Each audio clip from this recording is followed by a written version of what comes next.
Good morning. It's a new week here on Betting Weekly WTA. And as usual, we usually come to you on a Sunday, but this is a Monday. So we have a different tournament this year, a different start date this week.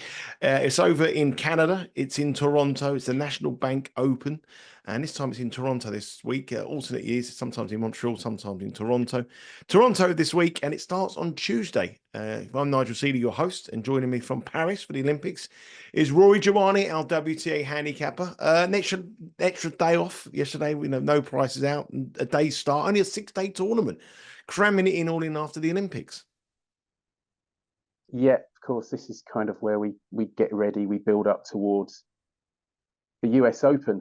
So we've got this, and then we've got Cincinnati next week, which I think starts midweek as well. So yeah, it's an interesting time of the season. Obviously, we've just had the Paris Games, the Olympic Games, which had a few surprises, and Washington, which had a few surprises as well. So it's a sort of transitional phase of the season.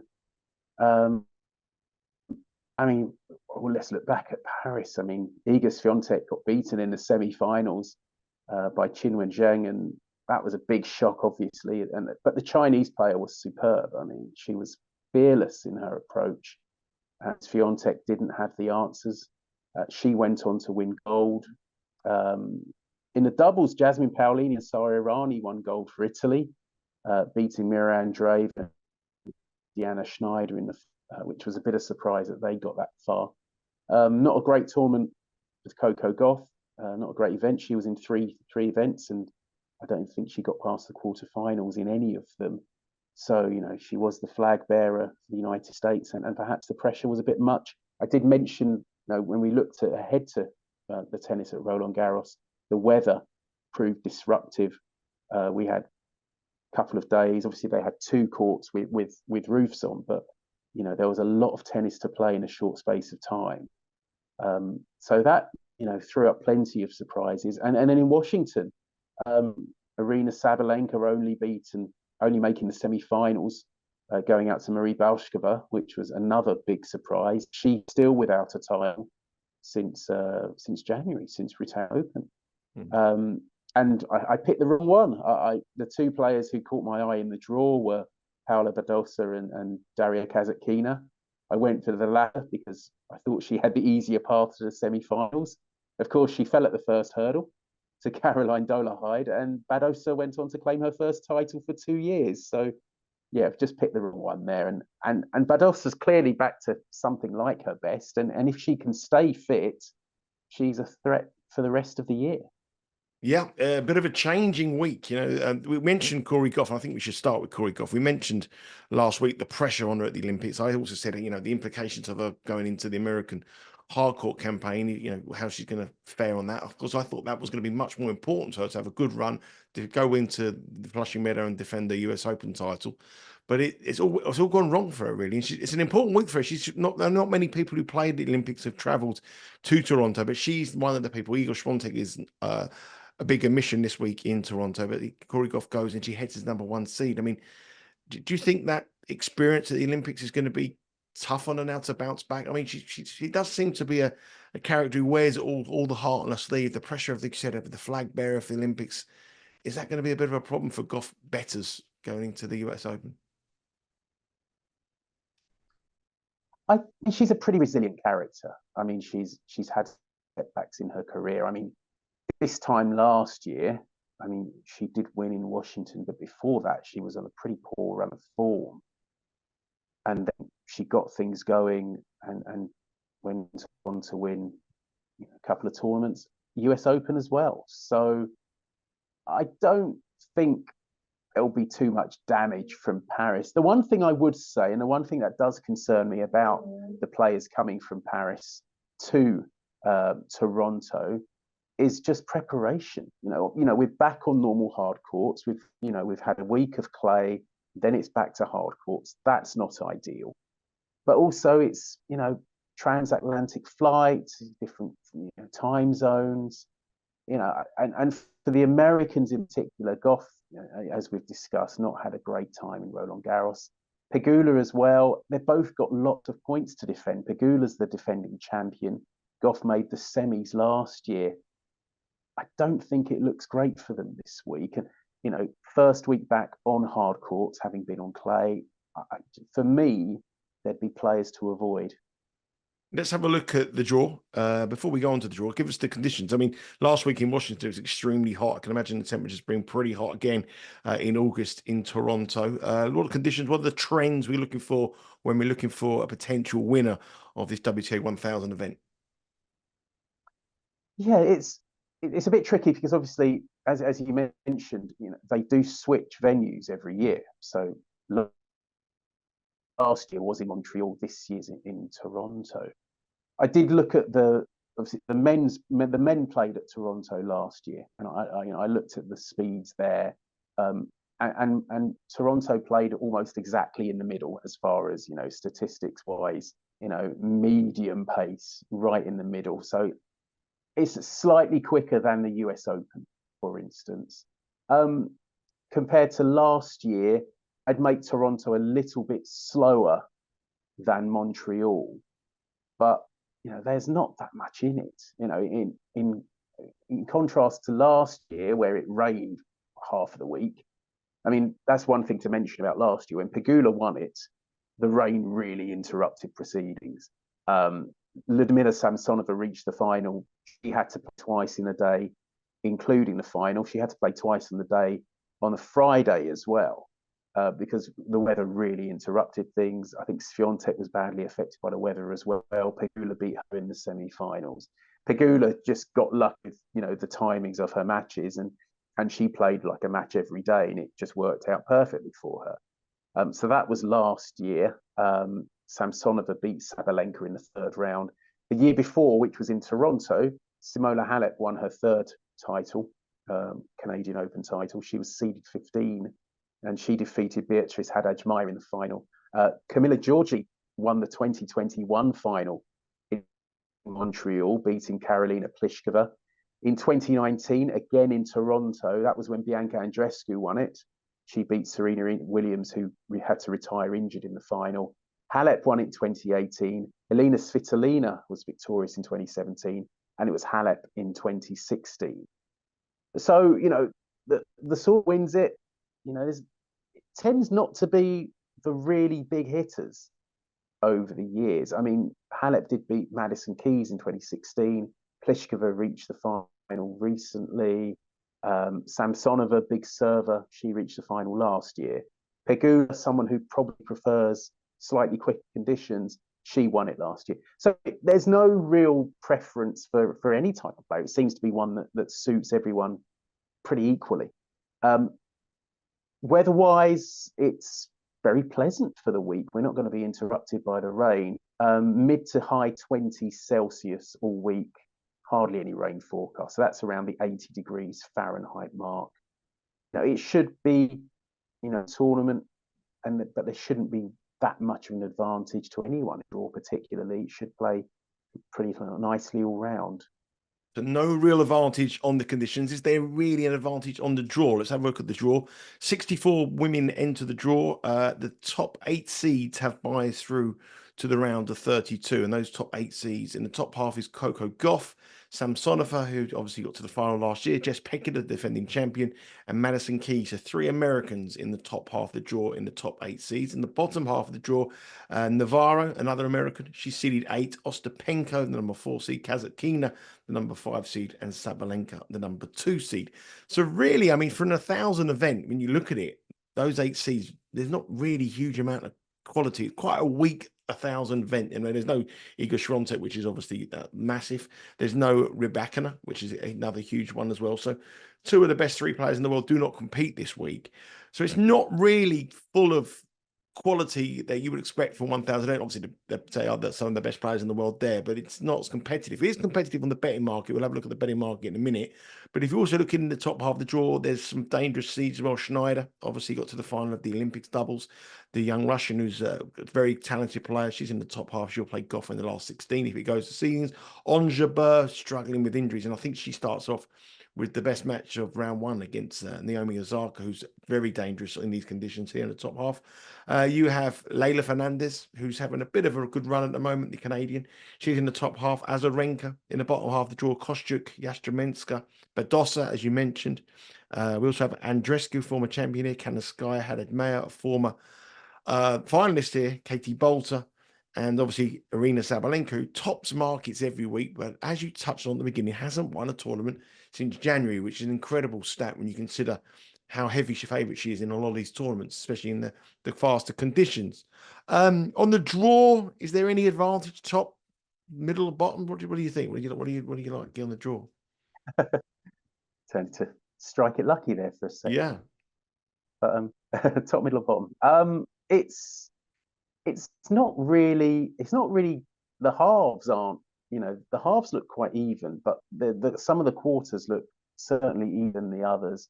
So among the absentees, you mentioned Swiatek, Jelena Rybakina, who had acute bronchitis, which she suffered after Wimbledon. That was why she pulled out the Olympic tournament. Jasmine Paolini's not here because of her Olympic exertions. No, I don't think Barbara Krejcikova's not there either. So, yeah, the first quarter looks quite difficult. Why is Światek not here, Rory? Why is Światek not playing? Is it? I think just after the Olympics. I think, right. And I think going straight from Paris to Washington, it's a big ask. I mean, that's why I'm opposing Gauff and Pegula this week. Swiatek played. She won bronze, so she played all week. She did play as many matches as she could. I think it's not ideal this first tournament back. You'd want a bit more practice on hard courts, plus that long flight and the time difference. I think it's a good move in some ways for players who have had deep runs in Paris to miss this one. Obviously, you've got Cincinnati coming up. And should put them all straight for Flushing Meadow. So that's why Swiatek's not there, and the same for Paolini. Obviously won the doubles gold. Yeah, the first quarter looks tough. As you mentioned some of the names. Ons Jabeur against Naomi Osaka, fantastic match round one. Gauff and Samsonova in that top quarter. Samsonova finalist last year. Schneider in form. That looks difficult. The second quarter doesn't look so bad. You've got Pegula and Keys, the two who get first round buys. The top 8 get first round buys. Victoria Azarenka, who made a promising comeback last week from injury at Washington, and Leylah Fernandez, who's still a bit in and out. Third quarter does look tough. Navarro and Ostapenko get the buys. The other seeds are Kostyuk and Jastrzębska, as you mentioned. Badosa, who I thought would, last year we had those performance buys. If you went really deep in the tournament the week before, you got a buy in the next round. Hasn't happened here. So I don't know if that experiment has been shelved or what, but, she's straight back into action. She's got Clara Tolson first round, who, is brilliant one day, terrible the next. And then Ostapenko in round 2. Quarter, yeah. Whoever wins that plays Ostapenko. Another one. Yeah, and Ostapenko, hopefully she'll get to play Swiatek in Paris. Went out first round to Camila Osorio. So it's Ostapenko still as unreliable as ever. And then the fourth quarter doesn't look too bad. You've Sabalenka, Zakina's the other top 8 seed in there. You've got Hadid-Mayer, Kalinskaya, who's again coming back from injury. So in terms of the draw, I think the first quarter looks tough, and the third quarter looks tough, but the second and fourth are a bit easier. Let's have a look at some odds, and these are the odds with BetRivers to win the National Bank Open WTA 1000 event in Toronto this week. Head across to the BetRivers website. There'll be a whole host of match bets as well. Be starting early tomorrow around about 11 o'clock Eastern start for you. Plus 350 is Sabalenka. She's the tournament favourite. Tournament favourite every week, but she doesn't win these tournaments, and that's a very low price. People will say she's got the talent and she can go and win them, but she's not delivering. If you're betting her at plus 350 every week, you'll be leaving a lot of those dollars behind with Bet Rivers. $4 is Coco Gauff. Can she bounce back after what was a bitterly disappointing Olympic Games? The pressure was on her. She has to come back with some form. She has to look to get a lot better if she's going to defend her US Open title. Then there's a big gap. So it's plus 350 Sabalenka, $4 Gauff. Sabalenka's the number 2 seed in the bottom half. Gauff is in the top half, number 1 seed. Ostapenko is 16-1, third favorite. Navarro 20. Osaka, is 16-1, unseeded third favorite. Navarro is 20-1. Ostapenko is 20-1. Jess Pegula, the defending champion, she's 20-1. Paolo Badosa, winner last week in Washington, also 20-1. Svitolina, a former champion here, 22-1. Kalinskaya, after injury, 28. Leylah Fernandez, 28. Samsonova, 28. On Jabeur, injury concerns, opens up against Osaka, 28-1. And then we go into 33-1 and bigger prices for other ladies in the draw. The market says it's between the top two. If you look at the market, $3.50 and $4, which is 22 and 47%. So it's around about plus 112, the same plus 112 that either Gauff or Sabalenka wins this tournament. Do you agree with that, Rory? No. No. In a word.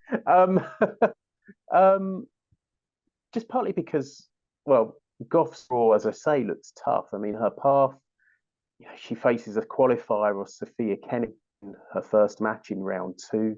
And Kenin is almost, pretty much feast or famine. She can play really well. She could put up a fight here, or she could be pretty ordinary. And then potentially Diana Schneider in round 3, which could be really tough because the Russian has been in excellent form of late. Then you're looking at perhaps Jabeur or Osaka or Samsonova in the quarterfinals, and then Pegula or Keys in the semis. I mean, that doesn't look the easiest of draws. At the bottom, Sabalenka, doesn't look to have that bad a time. She'll probably meet Yuan first up. If Bauskova has recovered from her Washington exertions, she's a potential third round opponent. Of course, Bauskova won in Washington. Other potential third round opponents are Haddad Maia and Katie Bolter. I mean, if the Briton had better preparation, I'd be looking at her as a likely outsider because she did win the 500 in San Diego earlier this season in similar conditions. But, she was in Paris for quite a long time. She made the doubles quarterfinals with Heather Watson. So she's another player who I don't think will be, fully tuned up for this yet. And then in the quarterfinals, well, Kasatkina is the other seed with the bye, although she'll meet either her Washington conqueror, Dollarhide, or Amanda Anisimova first up. And if Kasatkina does get to the quarters, Sabalenka gets there, Sabalenka will almost certainly win because she almost beats her every time. Quarterfinal opponents are Andreescu and Kalinskaya. And then in the semis, you're looking at, one of several. It could be Navarro, could be Ostapenko, Svitolina, Kostyuk, Badosa. That's when it would get tough. Before the semi-finals, doesn't look too difficult for Sabalenka, but we said that last week. And as you say, she's just not delivering in these tournaments at the moment. She's sent off a short price and, she's not winning them. I mean, she did get to the finals in Madrid and Rome, but it's been pretty disappointing since. Certainly either side of that, apart from the Australian Open. So I'm against the top 2, the big 2 in the market, and obviously they take up a big share of the market. So there's got to be some value somewhere. And I think the value lies with Madison Keys. I thought you might say her, but obviously she hasn't played since Wimbledon. Yeah, she had that terrible injury, and suddenly then coming back here. She's obviously priced up here to win this tournament on the back of the injury. If she didn't have that injury concern or that injury problem, she would be half the price she is. It's factored into the price here. What price are you getting on Keys? $33. Yeah. I mean, it's funny enough. I'm just, my notes here. I've just said it almost. I've written almost exactly what you said there. The injury concerns look to be factored into the price. She should be nearer half that price. Yes, it's her first tournament back. She's been posting on social media. She posted straight injury. She said it didn't turn out to be too serious, and she had scans on it and everything. She's practicing. She looks comfortable. And her draw is not too bad. She's got Peyton Stearns or Anna Blinkova first up. And then perhaps Victoria Azarenka. Quarterfinals, Pegula or Fernandez. I think Keys would have the beating of them if she's fit. And then you're looking at one of Gauff, Jabeur, Osaka, perhaps in the semis. If she's back to full fitness, I think $33 is a massive price. As you say, there are the disclaimers with the fitness. You have to take it on trust. But she's my pick at $33, and I'll be having a point each way on her. In the bottom half, just not sure I fancy anyone enough to suggest a bet here. It looks very open. As I've said, Sabalenka is just too short for my liking. Navarro at 20-1 was tempting, but that third quarter looked tough, and you could back 3 or 4 different players from that third quarter. The same in the first quarter, to be honest. So I think Keys is the one. And yeah, we might not get a massive run for her money because of her injury, but I think you can take the risk at that price. And she was playing so well. She was ahead of Paolini at Wimbledon. She'd come from a set down. She'd got 5-2 ahead in the third, and then the hamstring went. She won at Strasbourg the week before Roland Garros, playing some superb tennis. And in this tournament, without a couple of the big guns, without Swiatek, without Rybakina, without Paolini or Krejcikova, I think she's got a chance. Yeah, it depends on her fitness, but I to back her. And if she goes out early, she goes out early. But I just think the price is too big. Yep. I agree. 33-1. The Madison Keys, the number 7 seed, she has a buy through to around the 32. She'll then likely play Peyton Stearns or Anna Blinkova, or she will play Peyton Stearns or Anna Blinkova. And I think the value is definitely there, but there is a concern that the last match she played was that terrible defeat where she was virtually on match point, wasn't she? And she lost the match with a hamstring problem. But she's posted all the right things on social media. Hopefully we believe it. And if that is the case, then there's no way that Madison Keys should be 33-1 this tournament, which does look an easy tournament with major easy tournament to go deep in, especially with major question marks over the front two in the betting who aren't playing well.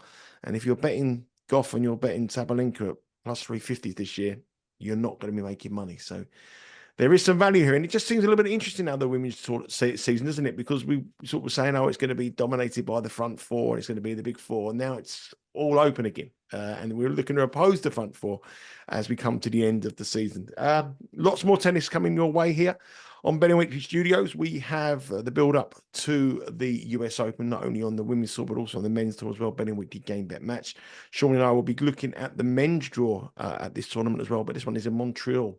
Like I say, one tournament goes on in Toronto, the other one will be in Montreal. Myself and Sean will look at the men's action as well on the latest Betting Weekly Game Bet Match, which you can get by subscribing to Betting Weekly Studios on YouTube. Thank you very much for everyone who subscribed. There is a whole host of new subscribers.